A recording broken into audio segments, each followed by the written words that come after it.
Isaac Newton.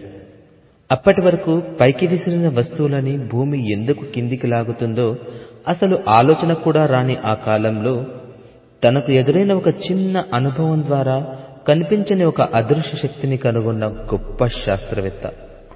300 సంవత్సరాల క్రితం తన తలపై నుండి పడిన యాపిల్ని చూసి ఇది భూమి మీదకే కాకుండా పైకెందుకు వెళ్ళట్లేదు అని తనకు కలిగిన సందేహమే న్యూటన్ కి గ్రావిటీ అనే అద్భుత అదృశ్య శక్తిని కనుగొనడానికి కారణమైంది. కానీ కాలక్రమంలో ఆయన ప్రతిపాదించిన గురుత్వాకర్షణ సిద్ధాంతం ఎన్నో రకాల పరీక్షలకు గురైంది. అసలు ఈ విశ్వంలో గ్రావిటీ అన్న అదృశ్య శక్తి అనేది ఒకటి ఉందా?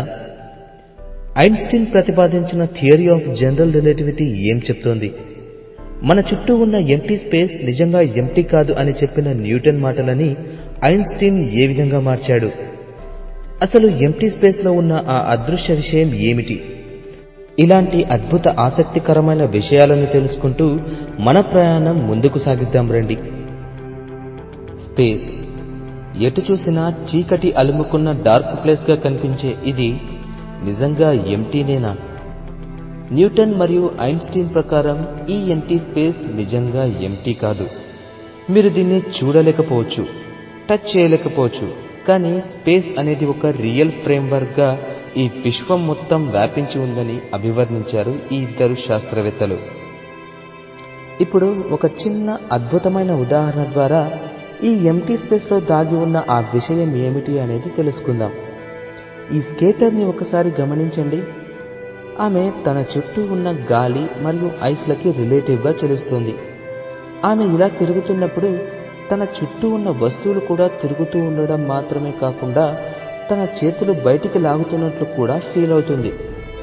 సపోజ్ ఇప్పుడు ఆమె చుట్టూ ఉన్న అన్ని వస్తువులను తీసేస్తే, అంటే ఆ ఐస్, రూమ్, అలాగే చుట్టూ ఉన్న స్టార్స్, గెలాక్సీస్ కూడా, ఇప్పుడు ఆమె కంప్లీట్ గా ఫ్రీగా తిరుగుతున్నప్పటికీ ఇప్పటికీ తన చేతుల్ని లాగుతున్నట్లుగానే అనిపిస్తుంది. ఇప్పుడు మిమ్మల్ని మీరు ఆ స్థానంలో ఊహించుకోండి. ఒక్కసారిగా కళ్ళు తెరిచి చూస్తే ఎటు చూసినా డార్క్నెస్, అయినప్పటికీ ఎవరో చేతులు లాగిన ఫీలింగ్ కలుగుతోంది. అలా లాగే ఆ అదృశ్య శక్తి ఏమిటి అని మీకో సందేహం కలగక మానదు. అదే ఎంప్టీ స్పేస్. సో అది నిజంగా ఎంప్టీ కాదు అని తెలిసిపోయింది. ఈ స్పేస్ అనేది స్థిరంగా ఎక్కడికి కదలకుండా ఉండే ఫ్రేమ్స్ గా డివైడ్ అయిందని నిజానికి న్యూటన్ మొదటగా ఊహించాడు. కానీ ఐన్స్టీన్ దీన్నే సవరించి ఆ ఫ్రేమ్స్ నిజంగా స్థిరంగా ఉండవు, మన కదలికతో పాటు అవి కూడా చలిస్తూ ఉంటాయి, బెండ్ అవుతాయి, మన యాక్షన్ కి రెస్పాండ్ అవుతాయి అని సవరించాడు. ఆయన దీనికి పెట్టిన పేరే స్పేస్ టైం ఫ్యాబ్రిక్. ఇప్పుడు ఐన్స్టీన్ ప్రతిపాదించిన జనరల్ థియరీ ఆఫ్ రిలేటివిటీ గురించి తెలుసుకుందాం. ఈ విశ్వంలో ప్రతి వస్తువు గ్రావిటేషనల్ ఫోర్స్ ద్వారానే ఒకదాని చుట్టూ ఒకటి తిరుగుతూ ఉంటాయని న్యూటన్ చెప్పాడు. ఈ సిద్ధాంతాన్నే అప్పటిదాకా అందరూ నమ్మేవారు. అంటే న్యూటన్ గురుత్వాకర్షణ నియమం ప్రకారం సూర్యుడు భూమి లాంటి గ్రహాలని ఒక ఇన్విజిబుల్ రోప్తో కట్టివేసినట్లుగా ఆకర్షిస్తున్నాడు. ఒకవేళ ఇప్పటికిప్పుడు సూర్యుడు డిజపియర్ అయిపోతే ఆకర్షించే అతిపెద్ద బలం లేదు కాబట్టి సూర్యుడు అంతరించిపోయిన ఆ మరుక్షణమే భూమి తన కక్ష కోల్పోయి అంతరిక్షంలో కొట్టుకొని పోతుంది. నార్మల్గా ఆలోచిస్తే ఇది నిజమే అనిపిస్తుంది. కానీ ఈ విషయం ఐన్స్టీన్కి ఒక అర్థం లేని విషయంలా తోచింది.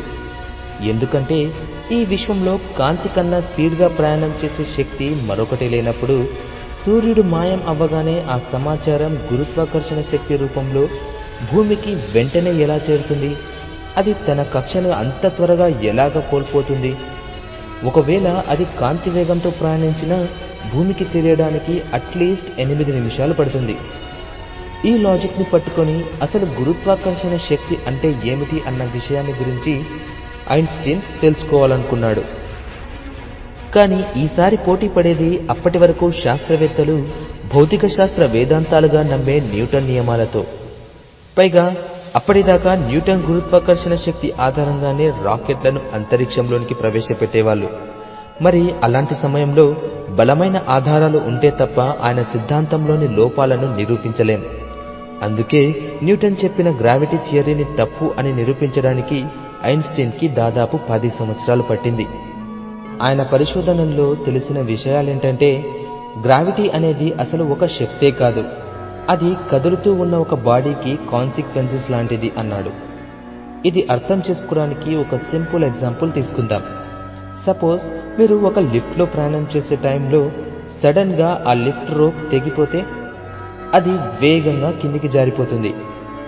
ఆ టైంలో మీ శరీరం తేలికగా మారి గాల్లో తేలుతున్న అనుభూతిని పొందుతారు. కొంత ఎత్తు నుండి భూమి వైపు ఫ్రీగా ఫాల్ అవుతున్నప్పుడు వెయిట్ లెస్ గా అనిపించిన మీకు భూమి మీద వాలగానే బరువు తెలుస్తుంది. అదే గ్రావిటీ పవర్ అని న్యూటన్ అంటాడు. కానీ ఐన్స్టీన్ దృష్టిలో భూమి మీ ప్రయాణానికి అడ్డుపడుతుంది, అంతే తప్ప అది భూమి యొక్క గురుత్వాకర్షణ శక్తి కాదు అన్నాడు. వెంటనే మీకొక సందేహం రావచ్చు, గురుత్వాకర్షణ అనేది కాకపోతే మరి పైకి విసిరిన బంతి తిరిగి భూమి వైపే ఎందుకు వస్తుంది, పైకే వెళ్ళిపోవచ్చు కదా అని. దీనికి ఐన్స్టీన్ ఒక అద్భుతమైన సమాధానమిచ్చాడు. ఒక మ్యాసివ్ ఆబ్జెక్ట్ తన చుట్టూ ఉన్న స్పేస్ టైం ఫ్యాబ్రిక్ ని బెండ్ చేస్తుంది. ఆ ఆబ్జెక్ట్ యొక్క బరువు వల్లే అది అలా వంపు తిరిగి ఉంటుంది. నార్మల్ గా మీరు పైకి విసిరిన బంతి దాని దారిన అది పైకి పోతోంది, కానీ ఈ వంపు తిరిగిన భాగం దాన్ని భూమి వైపుకు నెడుతోంది. అందుమూలానే అది తిరిగి భూమిని ఢీకొడుతుంది. సింపుల్ గా చెప్పాలంటే ఈ ఎఫెక్ట్ ని బంతి భూమి మీద పడటం అనకూడదు, బంతి ట్రావెల్ చేసే దారిలో భూమి అడ్డొచ్చిందనాలి. అలాగే భూమి కంటే 1,00,000 రెట్లు బరువున్న సూర్యుడి దగ్గర ఈ స్పేస్ టైం ఫ్యాబ్రిక్ ఇంకా కాస్త వంపు తిరిగి ఉంటుంది. అందుకే భూమి సహా ఇతర గ్రహాలన్నీ సూర్యుడి చుట్టూ తిరుగుతున్నాయి. ఈ విధంగా ఈ విశ్వం యొక్క గురుత్వాకర్షణ గుట్టును విప్పేశాడు ఐన్స్టీన్. సో ఉన్నట్లుండి సూర్యుడు సడన్ గా మాయమైపోతే ఆ స్పేస్ ఫ్యాబ్రిక్ డిస్టర్బ్ అయిపోతుంది. నీటిలో చిన్న రాయి వేస్తే పుట్టే అలలలాగా ఆ తరంగాలు అడ్జస్ట్ అయి కాంతి వేగంతో భూమిని చేరుతాయి.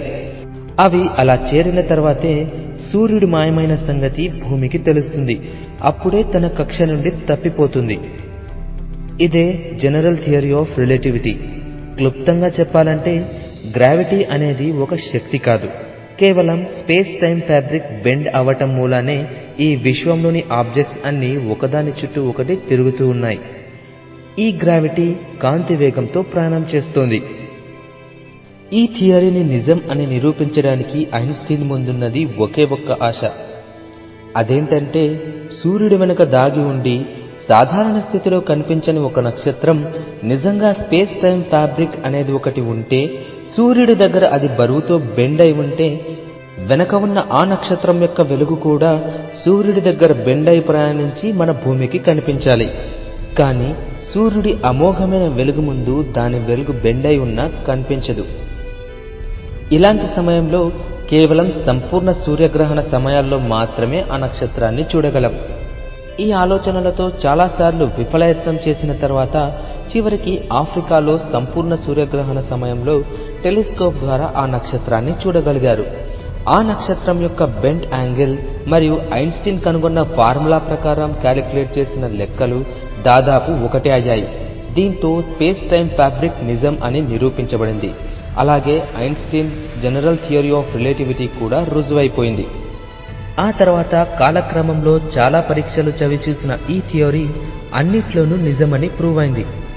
ఇది friends Einstein general theory of relativity మరియు దాని వివరణ. ఈ వీడియోని మీరు ఇష్టపడతారు అని భావిస్తున్నాను. నిజంగా తన అద్భుత ఆలోచనలతో మెదడునే ఒక గొప్ప ల్యాబొరేటరీగా మార్చుకొని తనకున్న ఇమాజినేషన్ పవర్ ద్వారా గ్రావిటీ గుట్టు విప్పిన ఈయన సిద్ధాంతాలు కాలం పెట్టే మరిన్ని పరీక్షలను కూడా తట్టుకొని నిలబడాలని ఆశిస్తున్నాను. ఈ వీడియో మీకు నచ్చితే లైక్ చేసి మీ ఫ్రెండ్స్కి కూడా షేర్ చేయండి. Thanks for watching.